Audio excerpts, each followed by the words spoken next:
What is happening, and welcome to the next episode of Photography Talk. And friends, let's be honest here. Photography composition, this is a absolutely massive subject and one that I can't possibly discuss into enough detail in a single video. So, hell, I'm not going to even try. Rather than diving deep into every single compositional tool, tip, and rule on this planet, I'm going to give you 10 rules of thumb that will help you improve your quality of your images. Now, are these compositional tips a end all and be all that will turn your blah photos into something worthy of an award? Probably not. But you have to start somewhere, so why not begin with learning a few tricks of the trade for composing a photo? Now, first, before we go diving into all of this good stuff here, friends, look, we're putting videos like this together to help you get out there, enjoy photography, get your arms around more of the fundamentals, some of the core fundamentals in photography itself. Now, if you find some value, if we help you understand more about photography with this video, friends, there's that whole YouTube algorithm down below that really digs it when you hit that like button. Hell, so do we as well. So if you happen to find some value, hit that like button. Friends, we really would appreciate it. That said, pull up a seat in. Let's go.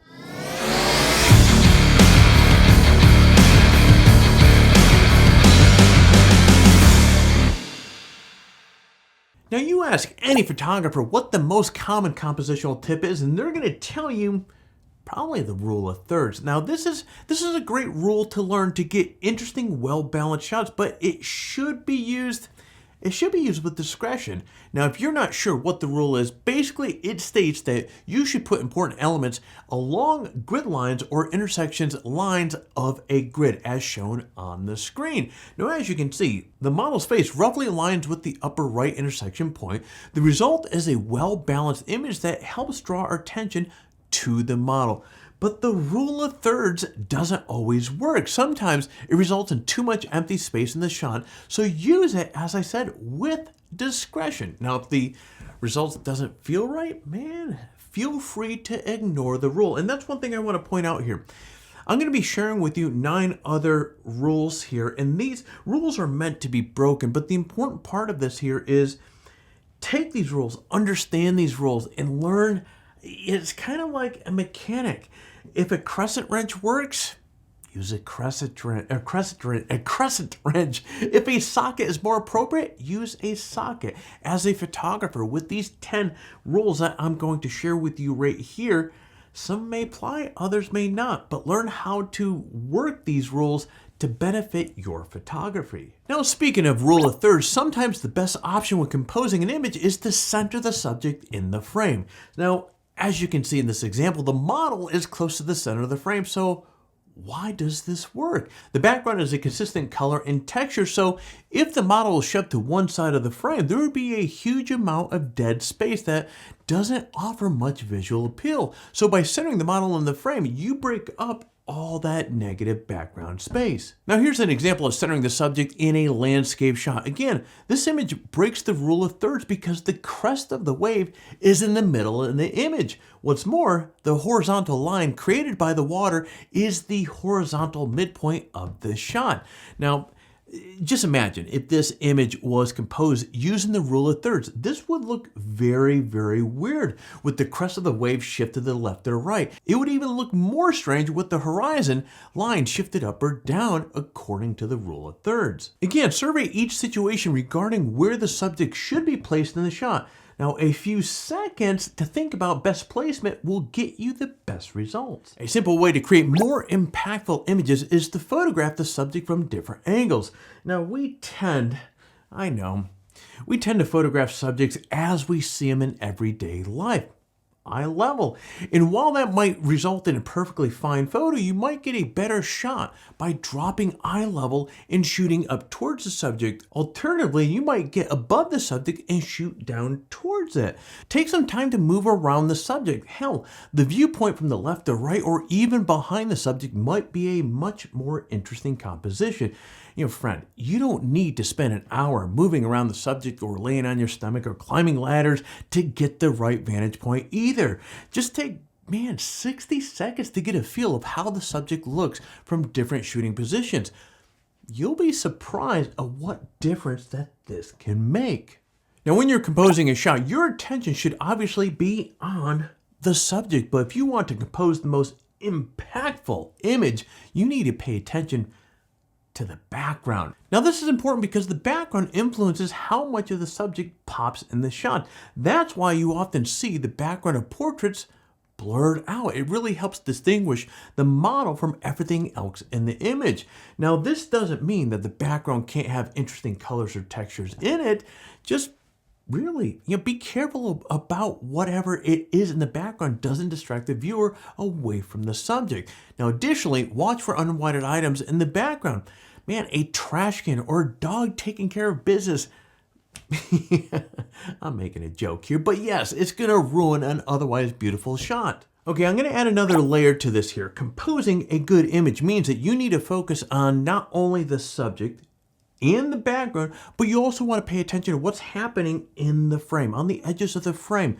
Look for things like tree branches that awkwardly enter into the frame, and then zoom in or move around to recompose the image without the distracting element in it. Now, here's a good example. I like this model's pose. I like the background. I like the colors in this shot. But what I really don't like with it is, as you can see, if you look down over the left-hand side, that bottom left-hand corner, it just looks a little sloppy. And this could have been easily avoided if the photographer had taken a moment to reframe the shot without the plant in it. Hands down, this is one of my favorites right here. A powerful compositional tool is to use leading lines to help direct the visual journey of the viewer. Now, leading lines can really take on many different forms. They can be very obvious, like a road or a trail, or they can be much more subtle, like the very short lines in this shot that all direct your attention to the model. Now, leading lines can also be straight or curvy as well. So no matter what form they take, leading lines help move the viewer's eyes from one point of the image to the next. And as a result, the foreground, midground, background really all feel connected, and the viewer feels like they're taking a journey, you can say, through the entire image. It's a great compositional tool to use to make your images feel really dimensional. Now, filling the frame with the subject is a great way to create a photo that feels much more intimate. It's also an ideal compositional tool to use when the background is cluttered or ugly or otherwise really doesn't add much value to the shot.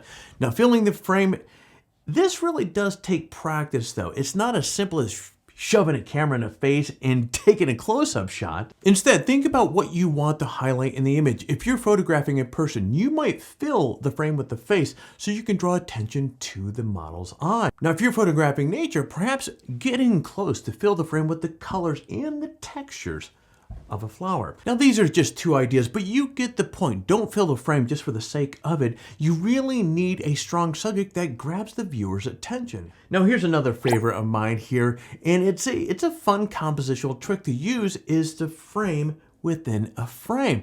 Now, this trick is just pretty much as it sounds. When you compose your image, you do so with some sort of frame inside the shot. Now, you can see this concept in action in this shot, in which the walls of the cave frame the setting sun. You can also see this compositional tool at work in a portrait. So, for example, this model's face is framed by the foliage, which helps draw our attention to her. Now, frames don't have to be so obvious either. For example, in this image, the tree trunks in the foreground help frame the view through the forest through the pathway. Now, aside from directing our attention within the shot, a frame within a frame offers other benefits. It really helps mask the unsightly elements in the background. Now, this can also add color and textures to the image and give the image much more depth and dimension, just like leading lines. Composing an image using symmetry is a fun way to create photo with instant appeal. Now, while symmetry isn't often found in nature, but you can use water to help create a symmetrical image. This shot of the reflection of the forest is a prime example of how water can help you achieve symmetrical composition. Now, you can use man-made objects to create symmetrical and well-balanced composition as well, but symmetry doesn't have to be perfect to have a desired effect. Now, in this shot, for example, the trail is on the left of the center, but the two trees in the middle of the frame are symmetrical.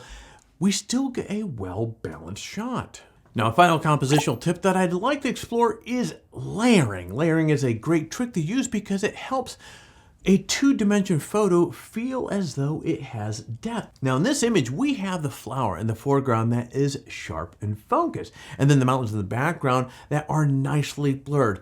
Now with these two layers in the shot, we get a sense of the distance between the foreground and the background elements. Now here's another great example of layering. By putting the focus on the girl in the middle of the shot, we get these nice layers of a blurry girl in the foreground, the tack sharp subject in the middle, and two more blurry kids in the background. Again, this really helps give the shot a feeling of dimension and depth that's hard to achieve in two-dimension space. Now I'm going to circle around to something that I said in the beginning of this video.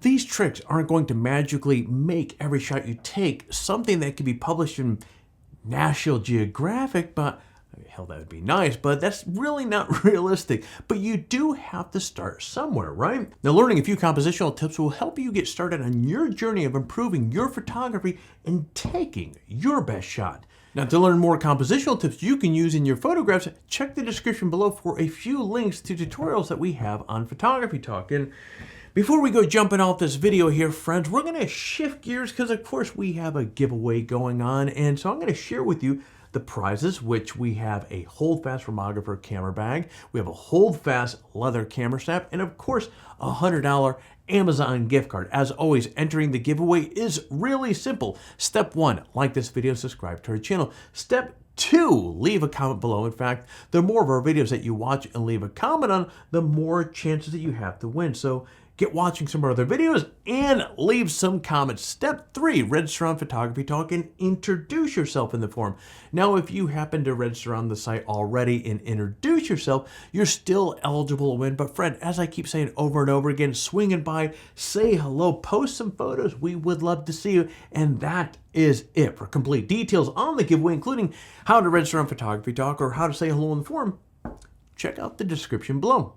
Good luck. And one last thing, if you enjoy this sort of content, be sure to head over to PhotographyTalk, sign up for an account. Friend, it is free to do so, and it gives you access to literally thousands of photography-related articles on the site, including news articles, camera reviews, photography tutorials, and much, much more. So take a minute, sign up for an account, and get access to material that will certainly help you take your best shot. And that is it for me here today, friends. So I'm gonna be signing off here. But look, if you enjoyed this video, do me a favor, hit that like button down below. If you're currently not subscribed to the channel, what are you waiting for? We'd love to have you part of the family. And last but not least, so therefore you don't miss a single video, just like this one that you just watched here. Hit that bell, and YouTube's little notification thing will reach out to you every single time that we have a new video come out. And friends, yeah, that's going to be it here for today. So anyway, I'm going to be turning off these cameras so you get out there, stay healthy, and take your best shot.